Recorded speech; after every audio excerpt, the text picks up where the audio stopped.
Aujourd'hui dans cette vidéo, direction l'île de Gozo, une petite surprise. Si vous êtes prêts à la découvrir, attachez vos ceintures et suivez-moi.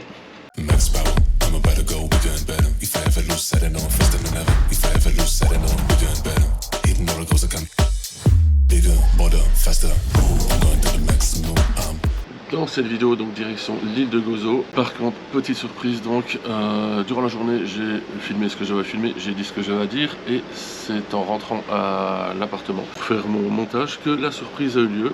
Quand j'ai visionné tous les rushs, eh bien, il n'y avait pas de son, pas de chance. Bravo.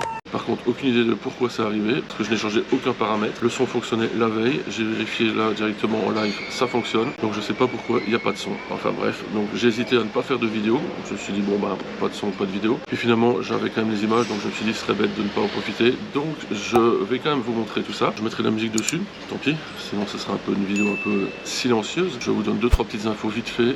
Le prix du trajet en ferry depuis la Valette jusqu'à Gozo, c'était 15 € aller-retour. Le ticket aller est valable le jour de l'achat, par contre le retour vous avez un mois pour l'utiliser. J'aurais pu payer 30 €, il y avait un système de trajet aller-retour plus le bus comme on a fait dans la précédente vidéo sur l'île, donc mais ça m'intéressait pas plus que ça, donc j'ai préféré utiliser les transports en commun vu que la carte que j'ai achetée le premier jour est valable là-bas aussi. La visite de Citadelle quand elle était gratuite, par contre j'ai payé 7 € pour la visite de l'église, j'aurais pu en payer que 5 mais il y avait un supplément de 2 €. Si je voulais voir un film qui se situait au cinéma un peu plus bas, donc mais finalement j'ai pas été voir le film, je me suis dit avec la météo, je préfère rester dehors à profiter du soleil. Donc j'ai uniquement visité l'église et le musée qui était accolé. L'autre église, donc la deuxième que j'ai faite, donc pour terminer, elle c'est gratuit la visite, mais j'ai quand même payé 3 € pour utiliser l'ascenseur pour monter au sommet. Donc finalement c'était une journée pas très excessive niveau dépenses.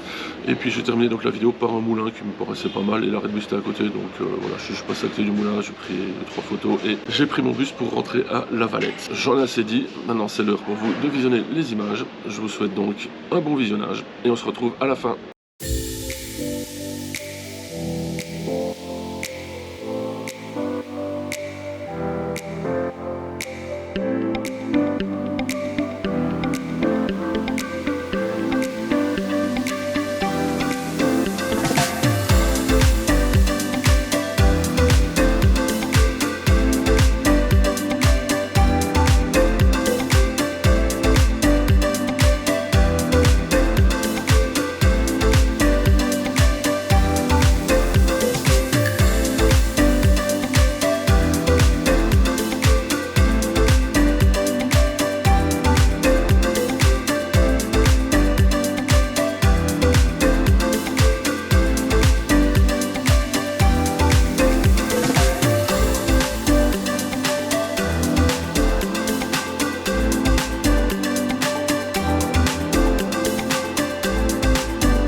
J'espère que cette vidéo vous a plu, un format un peu spécial, encore désolé pour le son, mais bon, je sais toujours pas pourquoi c'est arrivé, mais c'est comme ça, parfois la technique, on choisit pas. Laissez un petit pouce bleu en dessous si elle vous a plu, en tout cas, je vous invite à vous abonner et à activer la cloche pour les prochaines vidéos, qui j'espère auront du son. Prochaine vidéo demain matin, d'ici là, portez-vous bien, allez, ciao.